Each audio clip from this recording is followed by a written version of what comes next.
भारत की नई पीढ़ी शायद मेजर ध्यानचंद को नहीं जानती होगी, नाम भी शायद ना सुना हो, लेकिन उनकी ज़िंदगी से आज भी आप बहुत कुछ सीख सकते हैं। जल्दी से बताता हूँ क्या। पहला, ऐसा नाम बनाइए अपना जो आपके बाद भी हमेशा जिंदा रहे, अमर हो जाए। ध्यानचंद का असली नाम था ध्यान सिंह, लेकिन वो अक्सर चांद की रोशनी में हॉकी की प्रैक्टिस करते थे और इसी वजह से लोग उन्हें ध्यानचंद कहने लगे और ये नाम आज भी चारों तरफ गूंज रहा है।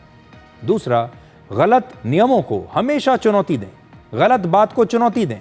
ध्यानचंद ने एक मैच में गोल पोस्ट की चौड़ाई पर सवाल उठाया और बाद में जब जांच की गई तो पता चला कि उनकी बात सही थी।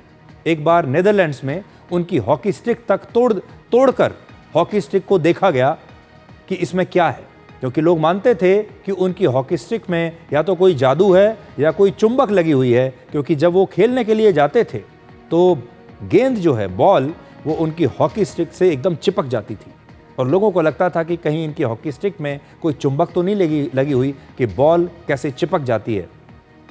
तीसरा, पद से ऊपर हमेशा देश का सम्मान करें। वर्ष 1936 के बर्लिन ओलंपिक्स में भारत ने जर्मनी को 8-1 से हराया और कहा जाता है कि हिटलर ने उस समय ध्यानचंद को जर्मनी की सेना में एक बहुत बड़ा पद ऑफर दिया, क्योंकि हिटलर चाहते थे कि इतना शानदार खिलाड़ी भारत छोड़कर हमारी टीम में खेले और उन्होंने कहा कि आप हमारे यहाँ आ जाओ, ऐसा एक किस्सा बताया जाता है और उन्होंने कहा कि हम आपको एक बहुत अच्छा पद देंगे, लेकिन मेजर ध्यानचंद ने इसे ठुकरा दिया। उनके लिए देश सबसे ऊपर था। और चौथी बात, अनुशासन और मेहनत से ही श्रेष्ठता मिलती है, शॉर्टकट नहीं है। ध्यानचंद बहुत गरीब परिवार से थे, कोई साधन नहीं थे, ट्रेनिंग करने का कोई जरिया नहीं था। 16 साल की उम्र में उन्होंने आर्मी ज्वाइन कर ली, इंडियन आर्मी, भारतीय सेना, और वहां रहकर उन्हें यह एहसास हुआ कि वो हॉकी खेलना चाहते हैं। उन्होंने दिन रात मेहनत की और उनकी अगुवाई में भारत ने 3 ओलंपिक गोल्ड मेडल जीते। 185 अंतर्राष्ट्रीय मैचों में उन्होंने 570 गोल किए और अपने करियर में 1000 से ज़्यादा गोल किए।